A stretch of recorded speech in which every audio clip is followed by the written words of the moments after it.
بسم الله الرحمن الرحیم. ابن عبدالبر ویلی دی چې د اهل علمو په نیز باندې د پیریانو څو قسمونه دي او څه اقسام دي. اصلي جن ته جني ویلی شي، او دویم هغه جن چې د خلکو سره اوسیږي هغه ته عامر ویلی شي. دریم هغه جن چې ماشومان تنګی، ماشومان پریشانه کوي هغه ته ارواح ویلی شي. د ټولو نه زیات خبیث او زیات تنګونکي پیري ته دا شیطان ویلی شي. او چې د کوم جن شرارت د حد نه واوړي، تنګولې د حد نه واوړي، همدارنګې پریشانه کولې د حد نه واوړي، نو هغه ته عفریت ویلی شي. او د ټولو نه مضبوط ګرفت وي، دا چې په چا باندې کینی نو هغه نه ډېر په مشکله سره لرې کیږي. او بیا د جناتو د وجود نه څه خلکو انکار کړی دی. بعضې مشرکینو خیال دا دی چې جناتو نه هغه شیطانان مراد دي چې کوم د ستورو په شکل کې دي.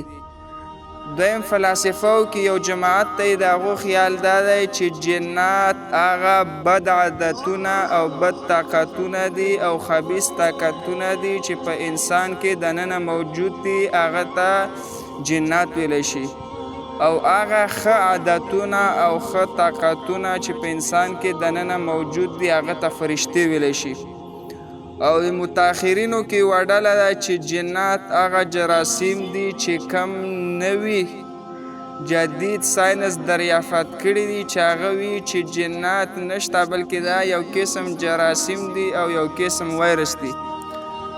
خو دا کم خلک چې د جناتو د وجود نه انکار کوي، د هغوی سره هېڅ دلیل نشته، بلکې هغوی دې ته علم نه رسي چې کوم څیز ته د هغوی علم نه رسي، هغوی نه پېژني، نو هغوی د دوی د وجود نه انکار کوي.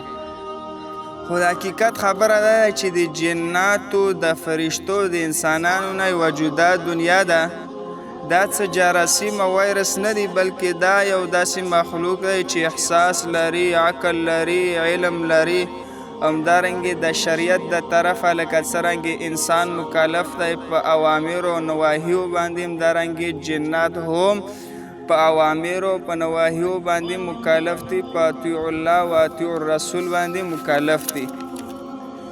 دلایل د دې په وجود باندې ډیر زیات دي او خلکو دا منلی دي او لیدلی دي چې جنات دا شته دي او موجود دي. ابن تیمیه رحمت الله علیه فرمایي چې د مسلمانانو ټول جماعتونه دا د جناتو وجود تسلیم کړی دی او منلی دی. همدارنګې کفار او عام اهل کتاب او په مشرکینو د عربو کې اولاد د اهل کنعان او په یونانیانو کې اولاد د یافس، د ټولو جماعتونو د جناتو وجود تسلیم کړی دی.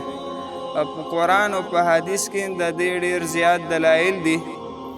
یو دلیل به زه دا وویم چې الله رب العالمین فرمایي قل اوحی انه استمع قل اوحی الی انه استمع نفر من الجن، چې ای پیغمبره خپلو خلکو ته دا ووایه چې اوحی وحی شوې ده ما ته د دې خبرې چې ما ته څه ډله د پیریانو وه او ما ته یې غوږ ایښودی و. دا څه یوه اوږده واقعه ده، انشاءالله بیا به یې چېرته ووایو. خو اوس په دې کې دا خبره کوو چې آیا سپي او خره دا جنات لیدلی شي که نه؟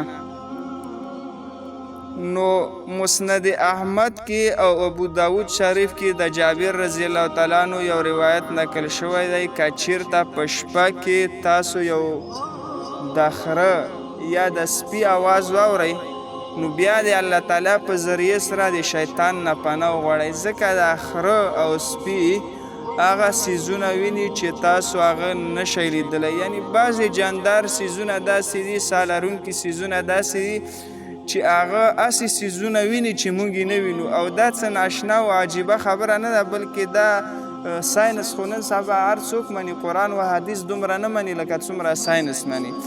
او ساینس هم د دې خبرې تحقیق کړی دی چې بعضې ساه لرونکي څیزونه داسې دي او په هغو کې دا صلاحیت او طاقت موجود دی چې هغو هغه څیزونه ویني چې تاسو هغه څیزونه نشئ لیدی.